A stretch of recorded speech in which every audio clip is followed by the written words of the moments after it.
எல்லாருக்கும் வணக்கம். வாழ்க்கையில் ஒவ்வொருத்தருக்கும் ஒரு நாள் சிறந்த நாளாக அமையும். அப்படிப்பட்ட ஒரு நாளாக இந்த நாள் அமைந்ததற்கு என்னுடைய அருமை நண்பர் மாண்புமிகு தமிழக முதல்வர் அவர்களுக்கு என்னுடைய நன்றி என்று மட்டும் சொல்லாமல் தமிழ் நாடக கலைஞர்கள் அவர்கள் அனைவரின் சார்பாகவும் இந்த நன்றியை நான் தெரிவித்துக் கொள்கிறேன். சிஎம்மோட ஒவ்வொரு ஃபங்க்ஷனும் நடத்தக்கூடிய பிரம்மாண்டங்களெல்லாம் பார்க்கும் பொழுது நாங்கள் குசேலர் மாதிரி, நீங்கள் கிருஷ்ணர் மாதிரி, நாங்கள் எது கொடுத்தாலும் ஏற்றுக்கொள்ளக்கூடிய ஒரு இல்லாட்டா இட் இஸ் நாட் பாசிபிள்.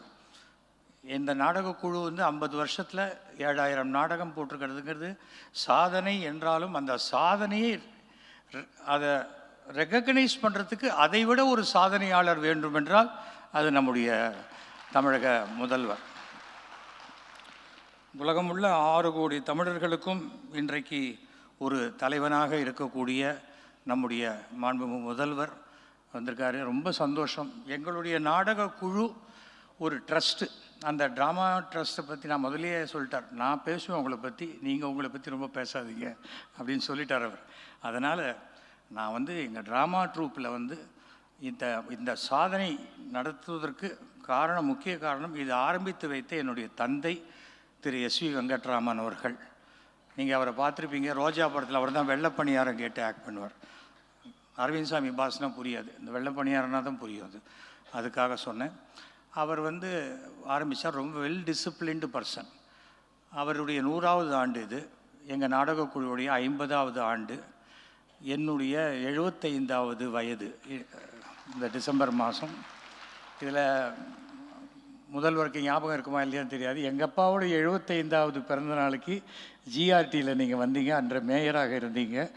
எங்கள் அப்பா நிறையா இந்த அனாதை பிணங்களை அடக்கம் செய்வார். அப்போது நம்முடைய முதல்வர்கிட்ட சொல்லி அந்த டெட் பாடிக்கெல்லாம் ஒரு ஒயிட் காடா துணி வேணும் அப்படின்னு சொல்லி அன்றைக்கி சொல்கிறார். அடுத்த நாளே அத்தனை ஹாஸ்பிட்டல்லையும் அந்த அந்த அனாதை பிணங்களுக்கு அந்த ஒயிட் காடா துணி இருந்தது.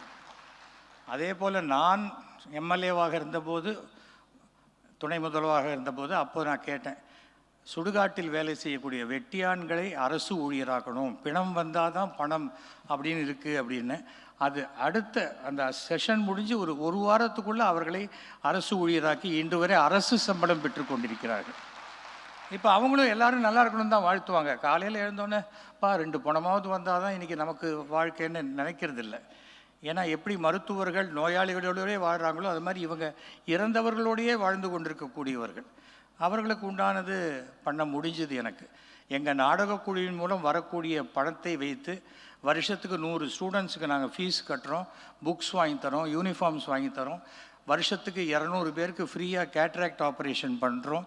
அப்புறம் blood donation, eye donation, juvenile diabetes, குழந்தைகளுக்கு ஏற்படக்கூடிய சர்க்கரை குறைபாடு போன்ற விழிப்புணர்வு முகாம்களுக்கெல்லாம் ஏற்பாடு பண்ணி கொடுக்குறோம். எல்லாவற்றையும் தாண்டி கவர்மெண்ட் ஹாஸ்பிட்டல்லேருந்து நாங்கள் அங்கே உள்ள அடையாளம் அனாதை பிணமும் சொல்ல முடியாது, ஏன்னா அனாதையாக யாரும் இறக்கிறதில்ல, ஆதரவு இல்லாமல் இறக்கிறார்கள். அப்படிப்பட்ட 600 ஆதரவற்ற பிணங்களை கொண்டு நாங்கள் எங்கள் சொந்த செலவில் அடக்கம் செய்திருக்கின்றோம். இதெல்லாம் தான் நாங்கள் பண்ணிகிட்டு இருக்கோம். அதுக்கு நிறையா எத்தனையோ ஸ்பான்சர்ஸ்லாம் இருக்காங்க. அங்கே சிவராமன் தமயந்தின்னு 2 பேர் உட்காந்துருக்காங்க. எங்கள் ட்ராமாவுக்கு வருவாங்க, பார்ப்பாங்க, என்ன கர்டன் ஓரமாக கிழிஞ்சிருக்கு அப்படின்ட்டு ஒரு 50,000 ரூபாய்க்கு செக் கொடுத்துட்டு போவாங்க. நான் சொன்னேன், ஓரமாக கிழிஞ்சிருந்தா 10 ரூபாய்க்கு தைச்சிட்டு போகிறோம், இதுக்கு 50,000 ரூபா கொடுக்குறீங்க? இல்லை, நீங்கள் வேறு சேரிட்டிலாம் பண்ணுங்கன்னு சொல்லி. அதே போல் எனக்கு மாண்புமிகு தமிழக முதல்வருக்கு இந்த மேடையில் மிகப்பெரிய நன்றியை நான் சொல்ல கடமைப்பட்டிருக்கின்றேன். கலைமாமணி அவார்டு ரொம்ப வருஷமாக கொடுத்துட்ருக்காங்க. கலைமாமணி அவார்டுங்கிறது அன்றைக்கி கிடைக்கக்கூடிய ஒரு விருது. அடுத்த நாள் பேப்பரில் அது அன்றைக்கி வரும் நியூஸு, அதுக்கு அடுத்த நாள் பழைய நியூஸாக போயிடும். அப்போ தான் நான் முதலமைச்சருக்கு ஒரு கடிதம் எழுதினேன்.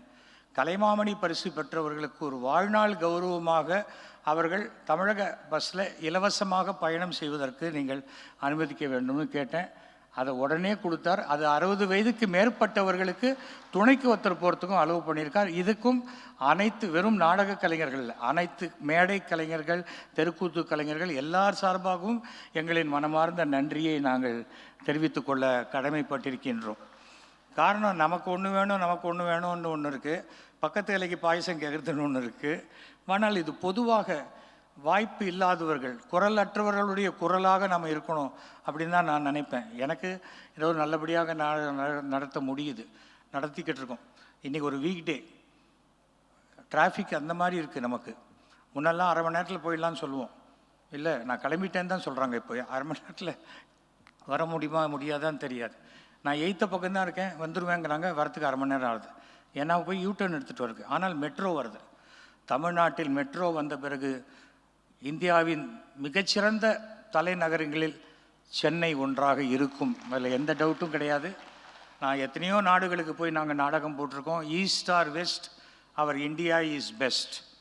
நார்த் ஆர் சவுத், அவர் தமிழ்நாடு இஸ் த பெஸ்ட். அதில் எந்த மாற்று கருத்தும் கிடையாது. அதுக்கு மேலே மாற்று கருத்து சொன்னால் அவங்களுக்கு ஏதோ மாறுபட்ட கண், அவ்வளோதான், அதுக்கு மேலே இல்லை. அதுக்கு நம்ம எதுவும் அதுக்கு மேலே சொல்ல முடியாது. உடனே நான் சவுக்கால் அடிச்சுக்கிறேன்பாங்க. அதனால் அதெல்லாம் நம்ம சொல்லக்கூடாது. ஆனால் அந்த எனக்கு தெரிஞ்சு வலிக்காத சவுக்குங்கிறது தமிழ்நாட்டில் கோயம்புத்தூரில் மட்டும்தான் பண்ணுறாங்க. நான் அரசியலே பேசக்கூடாதுன்னு தான் இருக்கேன். ஆனால் சவுக்கு சீப்பாக கிடைக்குதுன்ட்டு தான் சொன்னேன். என்னுடைய பேத்தி கூட வந்து பாடும்போது, நீ ஃபஸ்ட்டு தமிழ்த்தாய் வாழ்த்து பாடுமா அப்படின்னு என் பேத்தி கொஞ்சம் நியூஸ்லாம் பார்க்குறவ. அவள் சொன்னான், என்ன தாத்தா தமிழ்த்தாய் வாழ்த்தா பாடணும், முதல்ல நேஷ்னல் ஆந்தம் தானே பாடணும் அப்படின்னா. இல்லைம்மா, தமிழ்த்தாய் வாழ்த்து தான் போடணும். தமிழ்நாட்டில் தமிழ்த்தாய் வாழ்த்து தான் நம்ம நேஷ்னல் ஆந்தம். அதுக்கு அடுத்தது நேஷ்னல் ஆந்தம். நேஷ்னல் ஆந்தம் பாட மாட்டேன்னு யாருமே சொல்லலையே.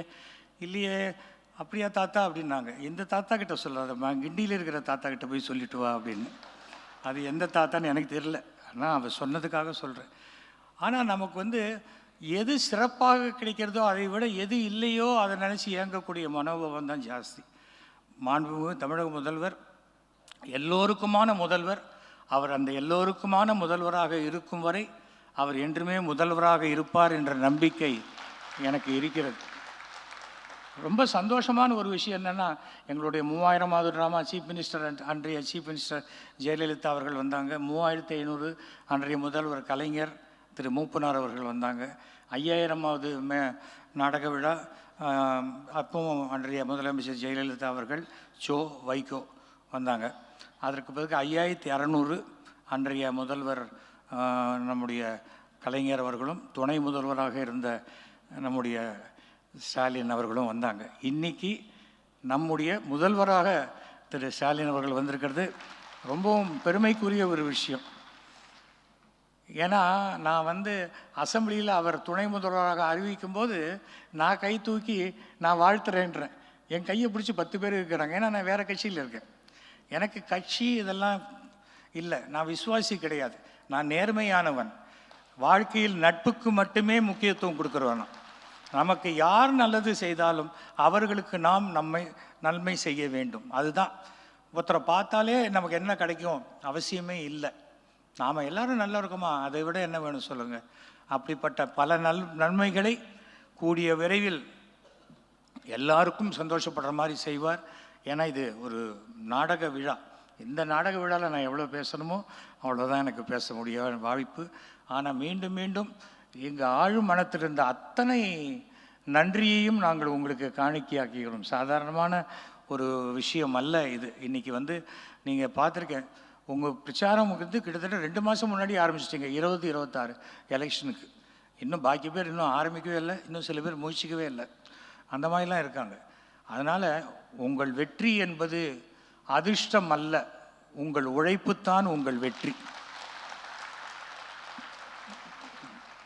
நான் ஒரே ஒரு தொகுதி, மயிலாப்பூர் தொகுதி மட்டும்தான். அதுக்கே நமக்கு டயர்டாகுது, மூச்சு அரைக்குது. 234 தொகுதி அசால்ட்டாக 2 தடவை 3 தடவை முருகன் உலகத்தை சுற்றி வந்த மாதிரி சுற்றி வந்துட்டுருக்காரு. ரொம்ப ஆச்சரியமான ஒரு விஷயம். ஆனால் உங்களுக்கு இந்த தெம்பு, தேக ஆரோக்கியம், உடல் நலம் எல்லாம் மிக சிறப்பாக இருக்க எல்லாம் வல்ல இறைவனை நான் வேண்டுகிறேன். அனைத்து மக்களுடைய நல்ல எண்ணங்களும் வாழ்த்துக்களும் உங்களை 100 ஆண்டு காலம் நோய் நொடி இல்லாமல் வாழ வைக்கும் என்பதை தெரிவித்துக் கொள்கிறேன். இதுதான் நான் ஒரே ஒரு சின்ன ரிக்வஸ்ட்டு. எங்கள் அப்பாவை பற்றி உங்களுக்கு நிறையா விஷயம் கொடுத்துருக்கேன். 100 ஆண்டு காலம் இருந்து நிறைய சமூக சேவகர். அவர் 86,000 பாட்டில் ரத்தம் சேமித்து கொடுத்தவர். நான் 53 தடவை நான் ரத்தம் கொடுத்துருக்கேன். அதனால் உங்களால் முடிந்தால், எங்கள் தந்தை 1958 இந்த மந்தவெளிப்பாக்கத்துக்கு வந்தோம். அந்த தெரு 5வது ட்ரஸ்ட் கிராஸ் தெரு, அதை நீங்கள் எஸ்வி வெங்கட்ராமன் தெருவாக மாற்றி அமைத்தால் ஒரு நாடக கலைஞனுக்கு கொடுத்த மரியாதையாக இருக்கும் என்பதை தெரிவித்துக் கொள்கிறேன். நீங்கள் இது ஒரு சின்ன ரிக்வெஸ்ட் தான். அனைவருக்கும் நன்றி, வணக்கம்.